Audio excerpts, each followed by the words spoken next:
All right, welcome back. So it's been extremely hot, and um, I've been having a hard time finding myself out here in the workshop. So welcome back to another video. I have something really cool I'd like to share with you guys. The police Trek frame. So I found this on Facebook Marketplace for $25. It is an Easton Program 1996, basically a Trek 8500. The frame itself weighs 3 pounds and 15 ounces. It is extremely light. Um, I've been having a little bit of it hasn't really been very easy to identify some of the stuff on it because it doesn't have a typical serial number at the bottom because it is a fleet issued Trek bike. So it came from the factory as a police bike. So they did it a little bit differently. And you guys really helped me out with the KHS, I guess, comfort bike, and gave some really good advice on kind of not upgrading that. Actually, I don't think a single person suggested upgrading it. And after really looking it over, I think that was a really good call. And I greatly appreciate y'all's help in regard to that. So what I'm trying to figure out now is what to do with this bike. So I went, and not very wise, I tried to peel the little side sticker off that says peel off. And when I did that, the paint peeled off as though it were a sticker. The paint on this frame is just not stuck on there very well. So I'm debating on whether to strip the frame down to bare aluminum, which I think could look really cool. But I also really like the fact that this has the police logo on it. Also the Easton Program label on it. I think that's all really good stuff. And I definitely like the American flag on the seat tube. I think that's really cool as well. So I'm going to go ahead and just kind of walk over the frame and show you guys. So one of the things that I'm not seeing on any 8500 is this little block right here. And according to online, this is supposed to be like an anti-suck, chain suck block, whatever that means.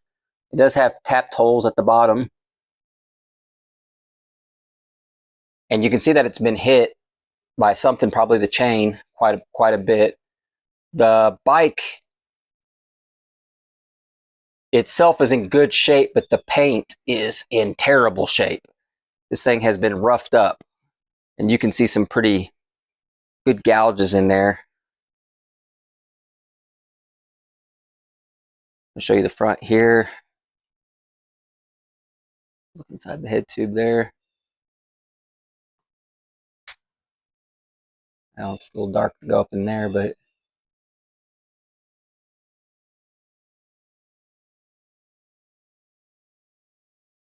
looks a little crowdy in there.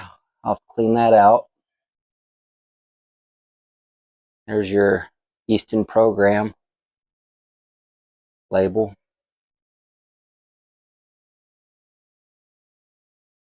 The other thing I was noticing is this little step here. That was a little bit different. I don't think I've ever seen one of those like that. So I'm planning to build this bike into a 90s. Try to keep it maybe a little, put a couple modern parts on it. So let me see here what I do with that. Here we go. This is the fork I plan to run on it once I build it. This is a Manitou Answer Spider fork. This weighs about 3.5 pounds. The frame weighs 3 pounds, 15 ounces. So just the fork and frame together are going to be less than 8 pounds. So that'll be really light. I have a set of matrix wheels that came off of a Trek 930 that I plan to run on this.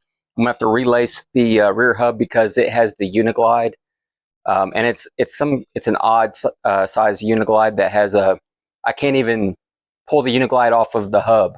It's pressed into it. So, but those wheels are period correct for this bike. And I think by the time I'm done, I'm hoping to have maybe like a 22 or 23 pound bike, which will be pretty awesome, I think.